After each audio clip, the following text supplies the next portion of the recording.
Ada kritik sedikit, Pak JA. Ada Kajati, Pak, yang dalam raker itu ngomong pakai bahasa Sunda. Ganti, Pak, itu. Kita ini Indonesia, Pak.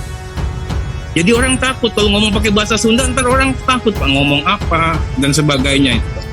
Ya, kami mohon sekali yang seperti ini dilakukan penindakan tegas. Assalamualaikum warahmatullahi wabarakatuh.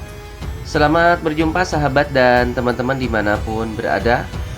Rasis ala pejabat publik Arteria Dahlan. Politisi PDIP Arteria Dahlan menjadi sorotan publik lantaran meminta Kepala Kejaksaan Tinggi atau Kajati dicopot usai menggunakan bahasa Sunda dalam sebuah rapat. Lantas siapa Arteria Dahlan? Sebagai bahan informasi, Arteria Dahlan lahir di Jakarta pada 7 Juli 1975. Nah, dirinya sempat menempuh pendidikan di Universitas Indonesia pada tahun 1994 sampai 1999, jurusan ilmu hukum. Lalu kemudian melanjutkan S2 di kampus yang sama. Sebelum terjun ke dunia politik, Arteria Dahlan mengawali karirnya sebagai seorang pengacara. Nah, setelah malang melintang di dunia hukum, kemudian Arteria Dahlan menjajal karir di bidang politik. Pada pertengahan Juni 2017, Arteria Dahlan resmi bertugas di Komisi 8 DPR RI yang membidangi agama, sosial, dan pemberdayaan perempuan dari fraksi PDIP. Sebelumnya, dirinya bertugas di Komisi 2 DPR. Tidak lama setelah itu, sejak 11 September 2017, Arteria Dahlan mulai bertugas di Komisi 3 yang membidangi hukum, HAM, dan keamanan. Diketahui Arteria Dahlan sedang menjadi sorotan usai mengusulkan Kepala Kejaksaan Tinggi atau Kajati ditindak tegas karena berbicara dengan bahasa Sunda dalam sebuah rapat. Nah, alhasil banyak pihak yang mengkritik pernyataan tersebut, termasuk dari rekan satu partainya.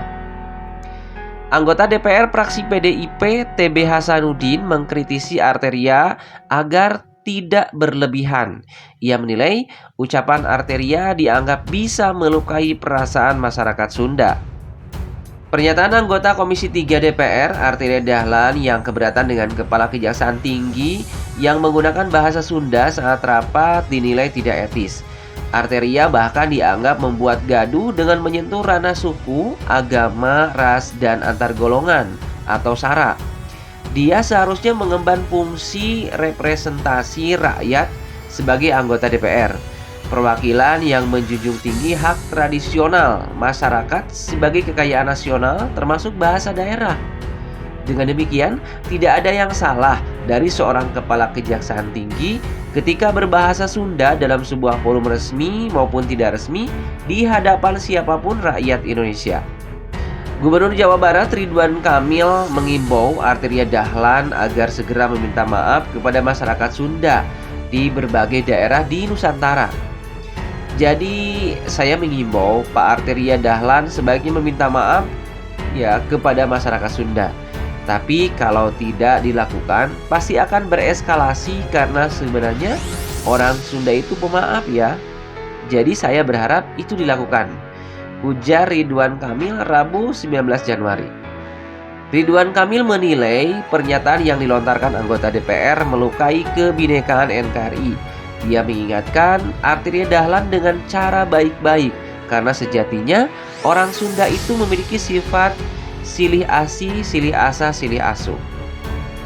Maka jika kemarin ia mendesak Jaksa Agung untuk memecat salah satu Kepala Kejaksaan Tinggi karena dalam tanda petik menggunakan bahasa Sunda dalam sebuah rapat.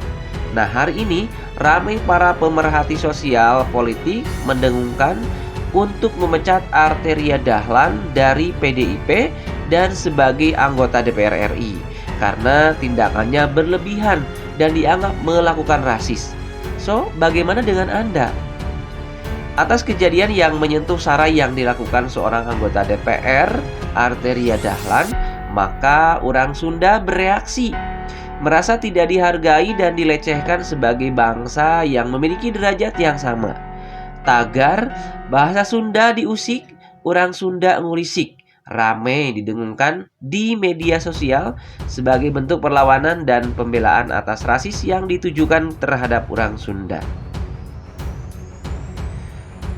Teman-teman, mari jernih melihat isu kejadian masalah sosial dan mari suarakan persamaan derajat sebagai sebuah bangsa, yaitu bangsa Indonesia. Terima kasih sudah menonton, semoga bermanfaat. Wassalamualaikum.